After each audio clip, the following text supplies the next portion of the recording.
தரதான் இழுத்துட்டு அப்பா எங்க இருக்காரு கூட தெரியல. நம்ம அமிர்தால ஹோட்டல் மேனேஜ்மெண்ட் படிச்சா 100% ஜாப் கேரண்டி இருக்கு. அமிர்தானாவே அஷ்யூர்ட் ஜாப் தானே. கோவையில் சொத்து ஆக்கிரமிக்க முயற்சி, ஆயுதங்களுடன் வந்து பெண்ணுக்கு கொலை மிரட்டல் விடுத்த கும்பல். உரிய நடவடிக்கை எடுக்க மாநகர காவல் ஆணையரிடம் கண்ணீர் மல்க புகார். கோவையை சேர்ந்த பெண் ஒருவர் தனது சொத்தை சட்டவிரோதமாக ஆக்கிரமிக்க சிலர் முயற்சி செய்ததாகவும் அவருக்கு கொலை மிரட்டல் விடுத்ததாகவும் கோவை மாநகர காவல் ஆணையரிடம் கண்ணீர் மல்க புகார் தெரிவித்துள்ளார். கோவை தெலுங்குபாளையம் பகுதியில் வசித்து வரும் திவ்யா வயது 35 என்ற பெண். அவரது தந்தை சர்க்குணனின் வளர்ப்பு தாயார் பழனி அம்மாளுக்கு சொந்தமாக செல்வபுரம் குமாரபாளையம் கிராமத்தில் உள்ள 36 சென்ட் நிலம் உயில் சாசனம் மூலம் தந்தைக்கு வந்ததாகவும் கடந்த பல வருடங்களாக அந்த சொத்தை தந்தையின் குடும்பத்தினர் அனுபவித்து வருவதாகவும் புகாரில் தெரிவித்துள்ளார். இந்த நிலத்தை அபகரிக்க தீபா விஸ்வநாதன், ஈஸ்வரி, ரேணுகா, ராணி உள்ளிட்டவர்கள் திட்டமிட்டு உள்ளதாகவும் புகார் தெரிவித்துள்ளார். கடந்த ஏப்ரல் 15ஆம் தேதி ஆயுதங்களுடன் ஒரு கும்பல் அத்துமீறி நிலத்திற்குள் நுழைந்து கொலை மிரட்டல் விடுத்ததாகவும் 30 வயதுடைய 4 ஆண்கள் கொலை மிரட்டல் விடுத்ததாகவும் காவல்துறைக்கு தகவல் அளித்த பின்பும் அவர்கள் இடத்தை விட்டு செல்லவில்லை என திவ்யா தெரிவித்துள்ளார். மேலும் இது தொடர்பாக ஏற்கனவே கோவை மாநகர காவல் ஆணையரிடம் புகார் அளித்தும் எந்த நடவடிக்கையும் எடுக்கப்படவில்லை என்றும் மீண்டும் அவர்கள் அந்த இடத்தில் அத்துமீறி நுழைந்து கொலை மிரட்டல் விடுத்ததாகவும் அவர் குற்றம் சாட்டியுள்ளார். கோவை மாநகர காவல் ஆணையரிடம் திவ்யா அளித்த புகாரின் அடிப்படையில் தீபா விஸ்வநாதன் உள்ளிட்டவர்கள் மீது உரிய சட்ட நடவடிக்கை எடுத்து உயிரையும் உடைமைகளையும் பாதுகாக்க வேண்டும் என கண்ணீர் மல்க கோரிக்கை விடுத்துள்ளார். என் பேர் திவ்யாங்க. எங்கள் பூமி வந்துட்டு செல்வபுரம் செக் போஸ்ட்டுக்கு ஆப்போசிட்டில் இருக்குதுங்க. 36 சென்ட்டுங்க. எங்கள் அப்பா தான் அதை பார்த்துக்கிட்டு இருந்திருக்காருங்க.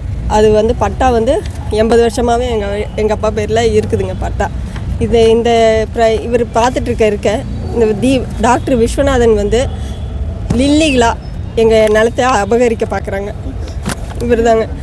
இவர் வந்து வடக்கு மாவட்ட மருத்துவர் அணி தலைவர், திமுகவில் இருக்கிறாருங்க. இவர் அந்த கட்சியை வச்சு எங்கள் லேண்டை அபகரிக்க பார்க்குறாங்க.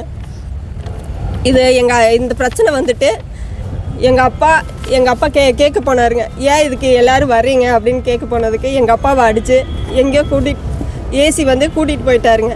இந்த கேஸ் வந்து ஹைகோர்ட்டில் மேல்முறையீடில் இருக்குன்னு தெரிஞ்சே வந்துட்டு இவர் இந்த ப்ராப்பர்ட்டியை லிட்டிகேஷன் ப்ராப்பர்ட்டியாக வாங்கியிருக்கிறாருங்க.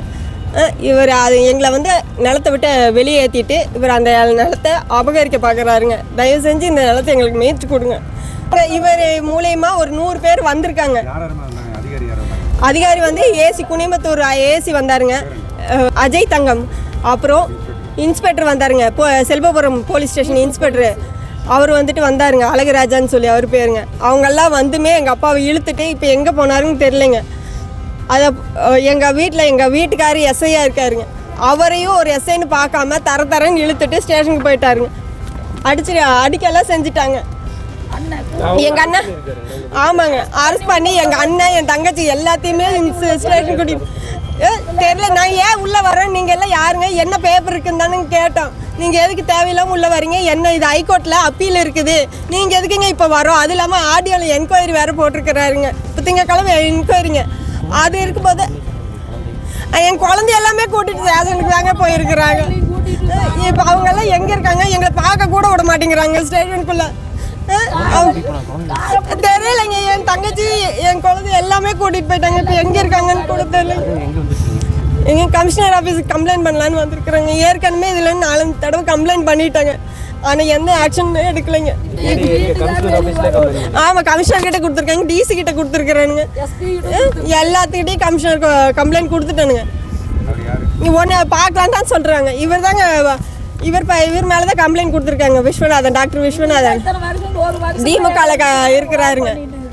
அவர் மேலே கம்ப்ளைண்ட் கொடுத்துமே ஒரு ஆக்ஷனும் எடுக்க மாட்டேங்கிறாங்க. இப்போ எங்கள் இடம் இல்லைன்னா நாங்கள் செத்து தாங்க போவோம். குடும்பத்தோட தற்கொலை பண்ணலான்னு இருக்கிறாங்க. நாங்கள் வயலுக்கு போய் குடும்பத்தோட தற்கொலை பண்ணிக்குவோம். நாளைக்கு நான் என் புருஷனே எங்கள் அப்பா வேற எல்லாம் வெளியே வரணும். என் புருஷனை எங்க கொண்டு போட்டு தெரியல, யாருமே எதுவும் சொல்ல மாட்டேங்கிறாங்க. எங்க வீட்டுக்காரர் வயசானவர் 75 வயசு. அவரை அடிச்சு கீழே தள்ளிங்க, அவர் கீழே தள்ளி விட்டு அவரை நாங்கள் கூட்டிட்டு போறோன்னு ஏசி வண்டியில தாங்க கூட்டிட்டு போனாங்க. ஆனா அவர் இப்ப எங்க இருக்காருன்னு எங்களுக்கு தெரியல. முடியாதுன்னு தண்ணி குடிக்க வெளியில இறங்கிட்டு என் குழந்தைங்களோட கூட்டிட்டு போயிட்டாங்க. 3 சின்ன சின்ன போட்ட பிள்ளைங்க